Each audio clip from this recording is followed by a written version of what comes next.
Le jour où un sex shop m'a payé un resto gastronomique.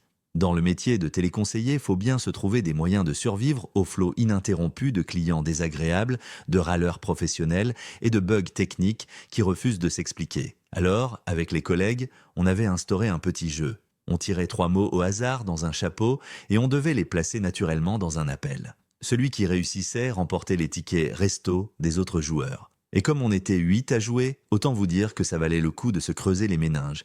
Et moi, j'étais le boss du game, champion toute catégorie. Olivia savait que quand je rentrais à la maison avec 8 tickets à 10 balles chacun, c'était synonyme de grande bouffe dans un resto où on ne demande pas si on veut du pain, mais quelle variété on préfère. Un matin, je tire mes 3 mots. Et là, c'est le drame. Film porno, string, vibromasseur. C'est mort. Aucun espoir. Comment caser ça naturellement dans un appel classique de support technique sans finir convoqué par les RH? Les autres me regardent avec des yeux brillants, se frottent les mains en sentant leur repas gratuit arriver.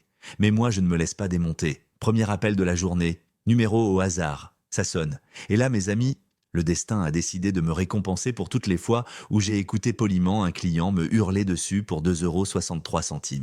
Bonjour service client. Que puis-je faire pour vous? Oui, bonjour, j'ai un problème avec mon terminal de paiement. Très bien, vous pouvez me donner votre raison sociale? Boutique X, Pigalle, Pigalle, le quartier des plaisirs. Je regarde mes mots, film porno, string, vibromasseur. Mes neurones font la connexion en moins d'une seconde, j'ai tiré le jackpot. Très bien, vous êtes un commerce de lingerie?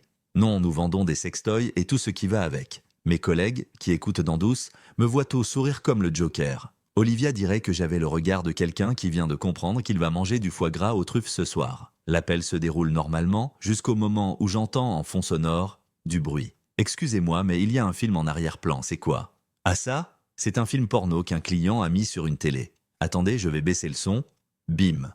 Premier mot casé. Je continue mon diagnostic. À un moment, je demande ce qu'ils vendent exactement pour mieux comprendre leur activité.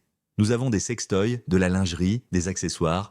Ah, du coup, vous avez aussi des strings en stock. Et de deux. Là, mon collègue en face de moi manque de s'étouffer avec son café. Je tente une dernière approche subtile pour le 3e mot. Et niveau produit, vous avez des articles connectés? Oui, on a des vibromasseurs qui se contrôlent à distance. Et de 3. Game, 7, match. 8 tickets resto pour moi. En raccrochant, j'ai levé les bras en signe de victoire sous les regards abasourdis de mes collègues. Ce soir-là, Olivia et moi avons mangé comme des rois. Je crois que c'est le seul jour de ma carrière où un sex shop a directement financé mon dîner. Morale de l'histoire, toujours jouer jusqu'au bout, même quand tout semble perdu. Et surtout, ne jamais sous-estimer les coups de pouce du destin.